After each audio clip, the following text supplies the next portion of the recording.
Hello and welcome to the Handicapable Black Woman Throne Room. My view of humanity is a whole new tea. Okay, so I hope you guys have some petty tea. How's my royalty? Let's go because, yeah, we're gonna get right back into politics, and I might even show some of the terrible examples of the screenshots that I have gone through, but I'm still gonna be a little petty. I'm gonna be real petty. It's really funny how November of 2022, when I posted my standards and I even put my political dating standards of not dating anybody on the right and all of that hate, that oh my god, these men hate me so much just because we are not compatible because of political views. They want to put me down and just try to degrade me as much as they can because we differ, but then they tell me I'm immature for basing my dating options on my political views while they're calling me Jim Crow, while they're calling me stupid, while they're telling me that the only reason I want to adopt is so I can get a check. A lot of the things that they're saying is they're genuinely racist and bigots and terrible, awful, heartless human beings, in my opinion. I mean, their moms are gonna probably say they're the best boys that they've. Yeah, oh yeah, they're mommies and yeah. But me, in my opinion, outright no good, terrible, heartless, racist, bigots. So yeah, I'm gonna mix that in because especially with what's going on with the Supreme Court, and now people are trying to say there's no more racism. We don't need this anymore.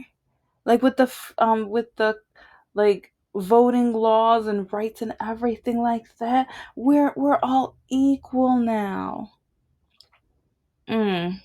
But the Supreme Court, the same Supreme Court who voted to allow ICE to bang on people's door and bother them and chase them down and hurt them based off of skin color, those same, yeah. But they want to say it's not where there's no more racism, but you're going to literally pass a law that kind of promotes racism.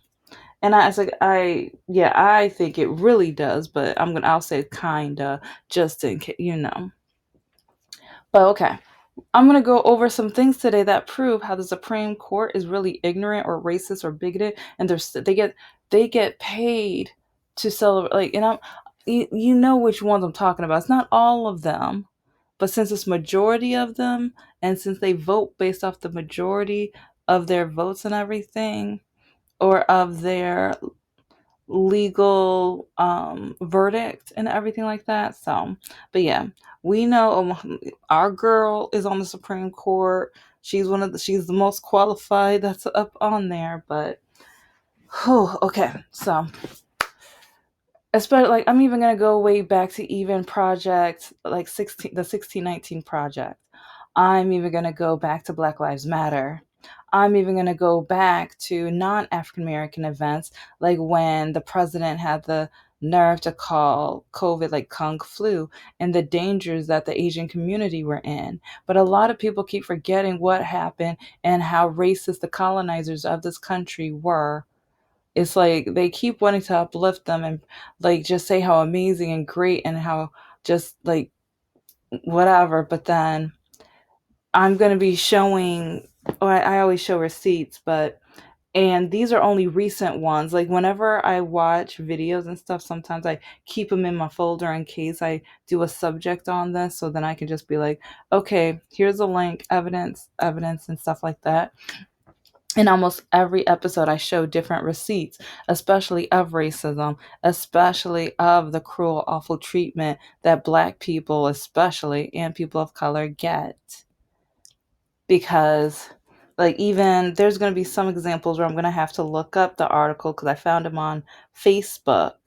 But recently, recently, there was a mayor woman. It's like I need to pull it up, but yeah, I'm gonna look it up and attach it and everything. But it's just really, really crazy how they have the nerve to say there's no more racism. But oh, okay. The A Karen tells black mayor in North Carolina, "You're jealous because you're not white." And do you know, it's like I keep finding stories like this lately where like something happens, something minor happens, and the white person, a colonizer, is one of the people within the situation. And next thing you know, they're saying, "Oh, you're like," I remember one of them was like in a Meijer or Walmart parking lot, and the lady was like, she was moving some stuff in the car, traveling, and a white person wanted to be in the spot next to her, and she was like, "I'm sorry, but it's like I'm I'm in the spot, I'm trying to move some stuff around." And the colonizers got out of the car, and he's like, "Oh, she's nothing but an N-word," and they were just, I'm gonna try to remember to add that one in because that's not in my feed. I watched that like a week or two ago, but this, like, all of this happened this year. It's like, cause yeah, with the North Carolina mayor, and it's like the woman, like, "You're jealous because you're not white." And see, that's another thing that I've been really thinking a lot about lately. White people keep trying to tell us that we wish they were them, while they keep copying off of us. Because okay, especially when it comes to, like, they want to say black women look like men, or we look masculine, or we look trans, and all this other stuff. But then they want to copy our figures. They want our behinds. It's like, and the funny thing is, like, they thought it was cute and everything, especially with some of the rap songs and stuff. But then once Kim Kardashian, and it's really funny, it's like once a Caucasian woman has some of the same, like, similar features of a black woman, that's when people want to chase after that. And but then even with our music, it's like we have some colonizing, no good, racist bigots writing a song about hanging black people, but they're rappers. So they use the culture of African Americans, and then they turned it around to be a threat against African Americans. And then the ignorance and the awful, terrible, like, but then they want to base it off of one crime that has happened, but then they don't want to, yeah, they don't want to write a song about the school bang bangs, the school eliminations, the kids that have been like caught in a situation that they should have never been caught in, and most of those, most of the time, at least like 90% of the time, it's one of them that does it. But he won't write a rap song about that. He wants to talk about us being strange fruit. And then even with country music and everything that Beyonce went through, it's like a lot of, even like, it's really, we have a lot of ignorant African Americans out here too.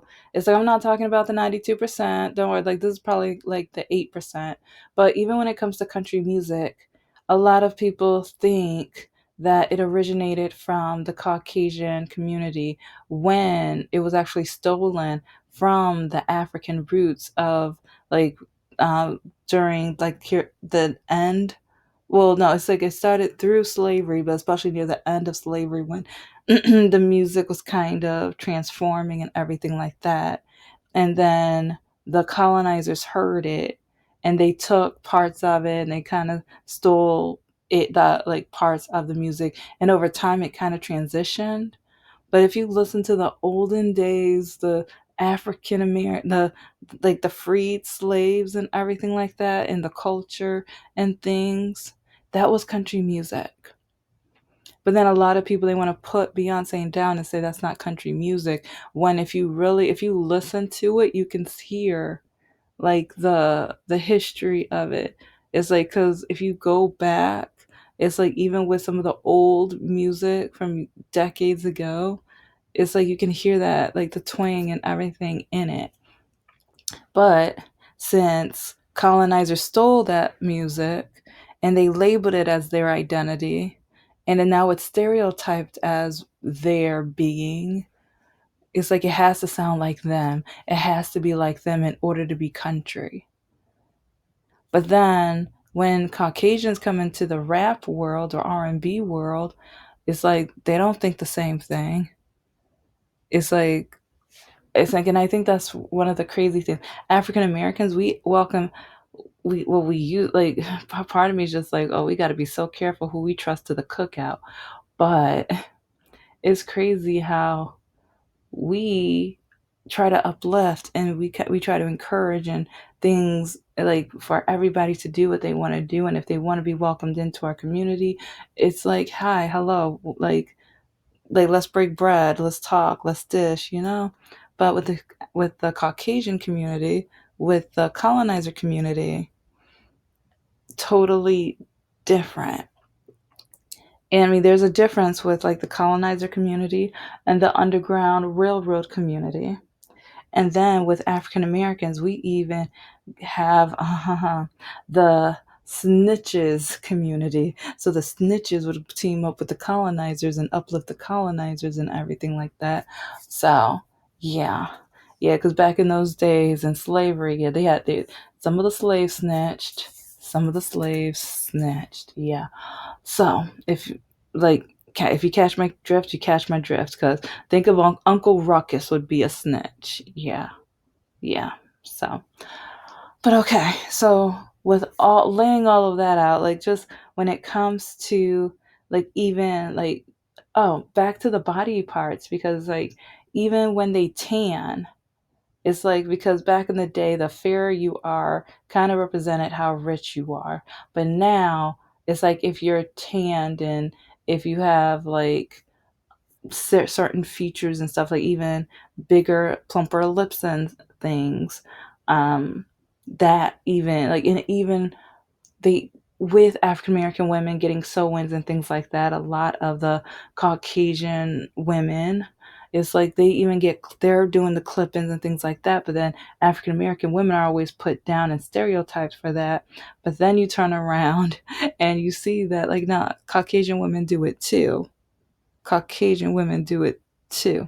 But then they put down African American women when they have hair that doesn't look like authentically like it came out of their scalp, but they don't understand the hatred that we get for our hair at the same time, even to the fact that our Congress voted down the Crown Act. But then when you talk to Lauren Boebert and like Marjorie Taylor Greene, they're like, in my opinion, their ignorance, their naiveness, poorly educated, bigoted. Ooh, like yeah, to me, they are just outright racist bigots. But it's just when it comes to even how we look in so many different ways, they put us down or they steal our like the features of our identity because they want to say we're ghetto for it, but then when they do it, all of a sudden it makes them look more rich or it makes them stand out to the point where they're famous and stuff. So, but then let's see. I'm I don't know, it's crazy because even with like yeah, I already mentioned like the kung flu, but then even with education, and I talk about this a lot, but to me, education is a superpower. Like the more you gain, because to me, it's who you know, because that's how a lot of colonizers are able to get where they are. Because a lot of people, like with a lot of these Republican jerks out here, like, oh, the hatred and stupid things they say. But a lot of them got where they are, and the reason why they have such a large art audience is because they knew rich people, they knew the right people to in order to broadcast their voice to the highest extent in order for everyone to hear them, and then they were able to misguide and lie and tell some awful terrible poorly educated things, but those poorly educated things are the exact things that millennials and Generation Z want to hear because they need an excuse for failing. They need an excuse for not having a woman. They need an excuse to blame the woman and tell the woman that she is not allowed to do certain things anymore so that they can obtain power and find a woman to submit to them because they can't do it just based off of their personality.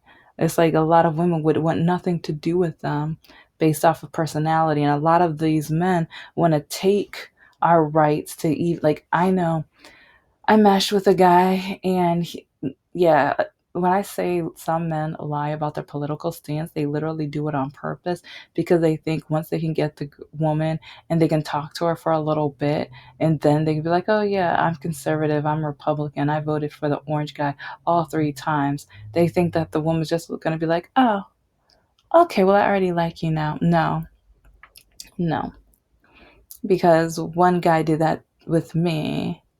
And oh yeah, when I blocked like, and then they get so mad when you block them because then next thing you know, they try to hunt you down on social media, and or they try to call you with like either a work phone or family member's phone or something like that. But this guy told me that he doesn't think women should be able to have bank accounts. And because he was like that now gave women a reason to not have to get married.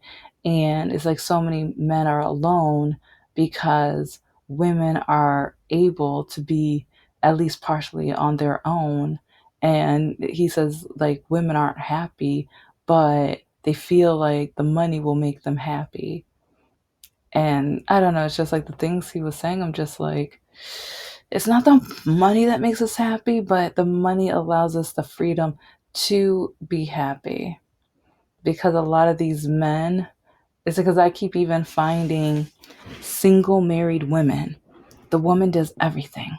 She goes to work, she comes home, she has to cook dinner, she has to clean, she has to make sure the kids' homework is done and sign paper like the permission slips, or like handle any of the kids like business, or if the kid's a baby, change the diapers and all of the like even the feedings, and just one item after another item after another, and the guy just wants to come home, sit down and just let the woman do it all. And to me, that is absolutely disgusting. And but then at the same time, I keep finding men who do that and or who want that. But then they get mad at me when I'd rather be single than have anything to do with them. But okay, back to the sorry. It's like that side note, but it's the truth. So back to the racism. Yay. Okay, so just know I'm going to be adding some links to this episode. I'm probably going to have a part two. We'll see. Maybe down the road, or we'll see how I feel. But here are some more examples. I'm going to try to have the screenshots on here. But the woman who was able to raise almost $1 million, I think she was $1 million, for saying or for calling a child the N-word on the playground, and she got rewarded for that. Yeah, but they say there's no more racism.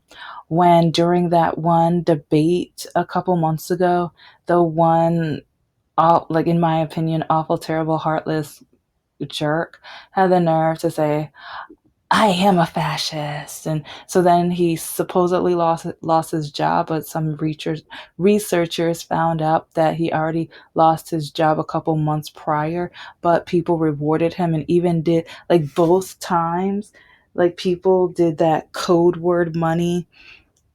I believe it's with eights or something like that. And but yeah, there are so many situations where people proudly are just as racist as they want to be, but yeah, they don't want us. They tell us to shut up while they do it, kind of like that Fox host person who like whenever, especially it's a black person who is Democrat or progressive and things, she says shut up and dribble, but as soon as she can find a colonizer celebrity whatever, oh, she is all grinning and everything. But then she's the same woman who I believe said it's okay to have blackface. But then they also say there's no more racism, but then they have no problem doing the hail, you know. And then it's like over and over again, they talk about gas chambers and like eliminating certain people. And even the president who said black jobs, but then also that certain demographics were poisoning the blood of the country. And then that a certain demographic were eating cats and dogs, and then he is the one that started off the whole Kung Flu situation. I mean, he wasn't like the main one, but him saying it on stage on a mic in front of all of his demographic and things, that just had kind of like the tidal wave effect. And just so many other situations where it is racist, but then they want us to shut up. And they're like, it's not racist, just get over it. But then they have the nerve to say they have black fatigue when we stand up for ourselves. They don't want us to stand up for ourselves. They want us to just shut up and obey. And they want some of them when they say make America, it's like they know that it wasn't great for black people and they don't care if it wasn't great. They don't want it to be great because they think it's just for them. They think this country is just for them. And then, by the way, remember that town? They wanted to only be with white people. Like, we literally have all of these racist, awful, terrible situations. But then it's like the Supreme Court wants, like, and people, like, in the demographic cheering them on. They say there's no more racism while all of this evidence is apparent. It is clear. But they don't care because they don't want it to be fair for black people and people of color. That's the point. Remember the original slave catchers? Those were the police. Slave catchers were the police, and that's one reason why even the justice within our justice system is not fair. Is not even whatsoever. So, but yeah, let me just carry on and everything, but I at least have to, add a little petty tea. And this is why I'm going to need a part two, but yeah, you know how I do. With our history, they want to whitewash it. They want to take out African American history out of the museums, especially slavery, because it hurts the colonizers' emotions. Okay, if you don't teach it, that's how you repeat it. But at the same time, I feel like that's what they intentionally want to do. So they're trying to find an excuse, especially whenever it's a Caucasian person, whenever it's a colonizer.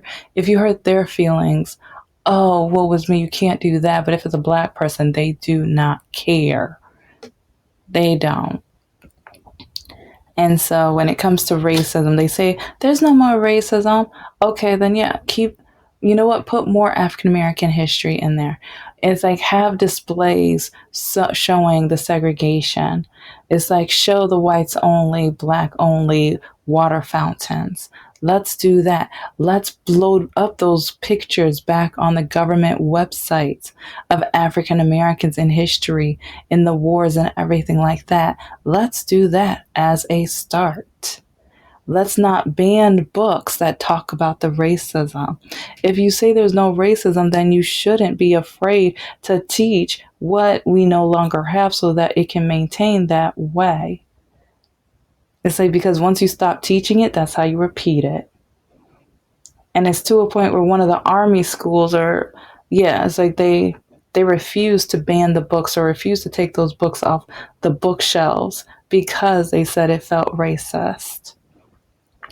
And there's another kind of general school, army type of school or whatever, where all clubs that weren't catered to Caucasian people eliminated. I think this was like right when the whole presidency started earlier in the year, but I know that was one of the first things that they did.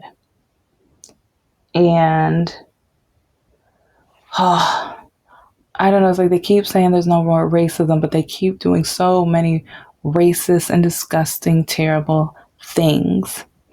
And especially when it comes to education, especially when it comes to kind of like the main character effect. It's like a lot of people in America think that only the colonizers can be the main character.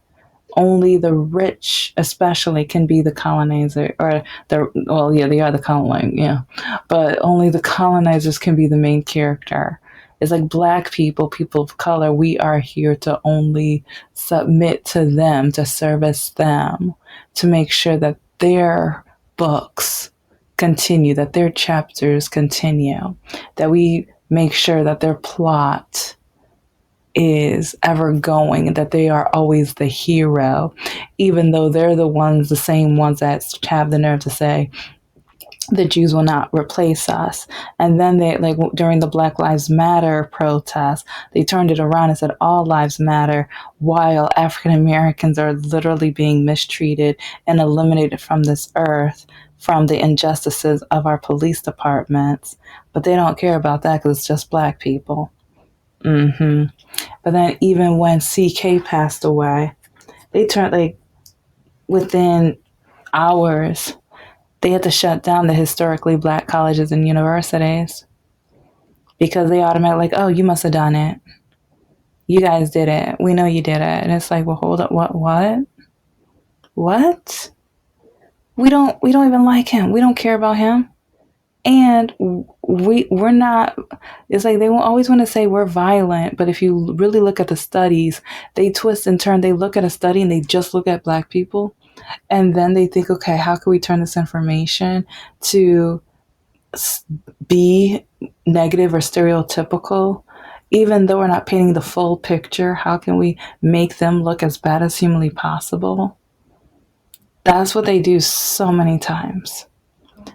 Because even when it comes to education, African American women are the most educated demographic in this country. But at the same time, they always want to say, we only got things because of DEI. But when there's even a young lady, she's about to create a documentary showing her experience applying for jobs as a black woman. And then also when she whitewashed her resume, and it's like the difference, like night and day. And I go through the same, like with my resume, I had to shorten my name. There were so many times, like, I would apply for jobs, and like, especially some of the top marketing agencies, whatever, and I didn't get a response. So I'm like, okay, I guess I'm not applicable. I guess they're not really looking at me or whatever. So, but then, like, I think a year or two after I started doing promotions, it's like one of the leaders or whatever, they're like, you have such a funny sounding name. It's like, I know when they were hiring and they were going through the resumes, like I was about to toss it. And someone else was like, no. It's like, look at her credentials. It's like, that's the only way you got through. It was like, why did your parents name you that anyway? And he was like, it's like, she said kind of a racist comment. Like, it wasn't kind of, it was a racist comment, but it kind of made me realize that a lot of jobs probably see my name and they're just like, oh, she's not white. And then they toss it. But even the jobs who they see my education and they automatically, because, yeah, I'm going to just say they automatically think I must be white because when I get there, some of them say, I would have never pictured you. Which one of your parents are white? Yeah. Or where are your parents really from? No. Where are they really from? Yeah. Or how do you speak so proper? How do you talk so white? Yeah, but they have the nerve to say our country isn't racist anymore. It's like, even in the dating world, talking to some of the moms, the white moms or whatever. You guys already know about Mr. No Heart and everything because, yeah, the only reason you got into college is because you're black. But then also, with other moms, is they want to either touch my hair, and even some of the ignorant questions is like, do you think you're actually going to find a job with hair like this? Or, let's see, so what kind of products do you think you can actually promote or market being from your area? And then I'm like, what do you mean by my area? And then it's like, yeah, they already stereotyped where I live, but then they find out where I live, and then they're like, they change their mind all of a sudden. But even someone from the stereotypical city that they thought I was from could do the same thing. But anyway, thank you so much for listening to the Handicapable Black Woman Throne Room. I am a woman, I am of color, and I am handicapable. But most importantly, I am human, and you're human too.